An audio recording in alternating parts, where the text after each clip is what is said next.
Well, first of all, I will circulate some material, for example, tourism brochures, for you to get an idea in how far this site I will be talking today is relevant for the tourism sector, for the growing tourism sector in Laos, and also some maps of Vieng Sai, the caves, and about the cave tours. So I hope it will reach everyone during my speech.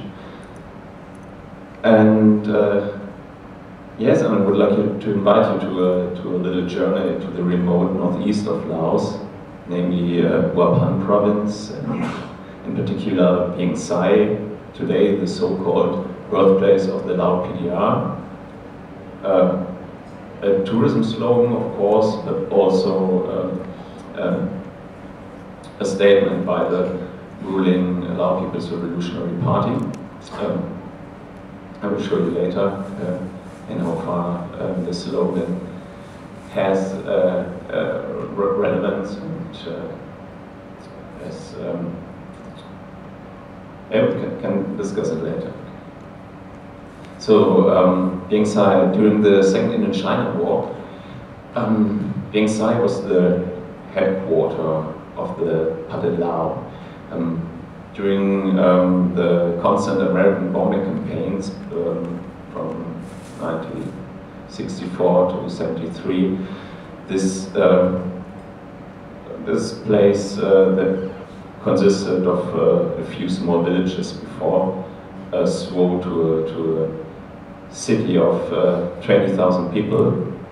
20,000 people who dwelled in the caves in the Karst Mountains surrounding today's city of Vieng Sai. Today Vieng Sai has about 5,000 inhabitants. So,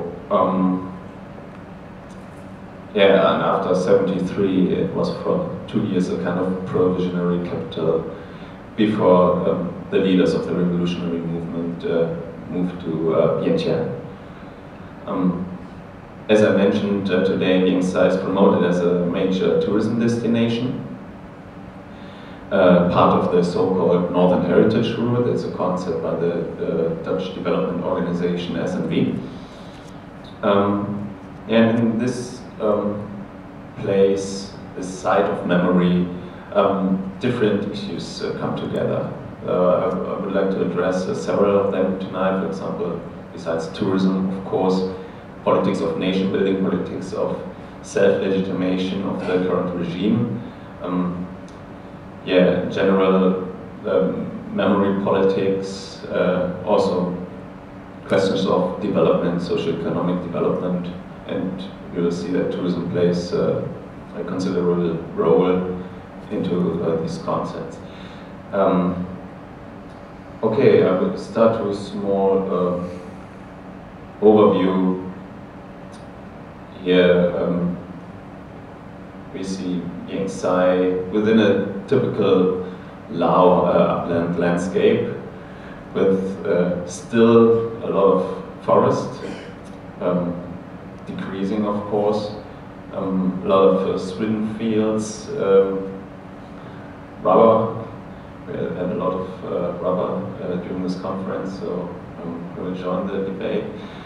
And yeah, the city consists mainly of Thai Dang people, also Lao people, and Khmu and Hmong, and several other ethnic groups. In the last 2 decades, a lot of Hmong villages from the surrounding mountains were resettled in the vicinity of Vieng Sai. For example, here's one quite large Hmong village, and many of the guides who lead you through the caves are from this village.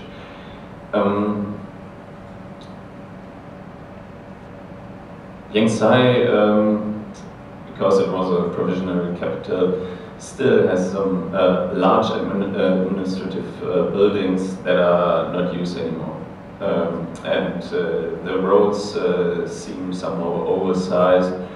And when I mentioned the term site of memory, or the French concept lieu de mémoire, then of course monuments such as this one play an important role.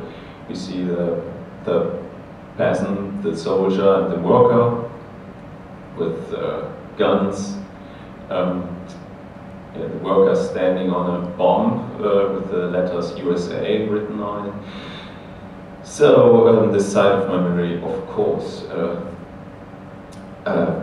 remembers the so-called liberation struggle, Gandosu, Husat, and throughout the city are some, it looks like huge flower pots with slogans written on it, like here this one Myeon inside and Banggood, Khon, Sadalanala,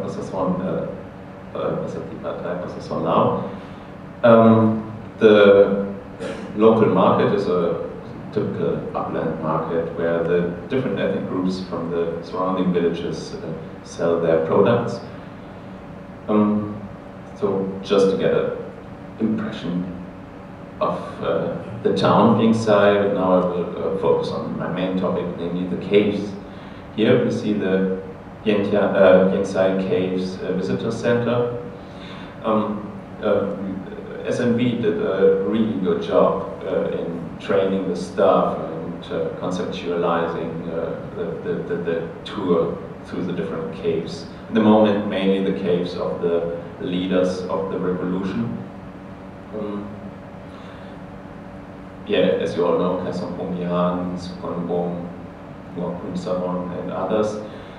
But there, as Stephen over there just told me, that there are now also plans to focus on the everyday life of the people, of the civilians that lived there during almost 10 years of constant American bombing. For example, the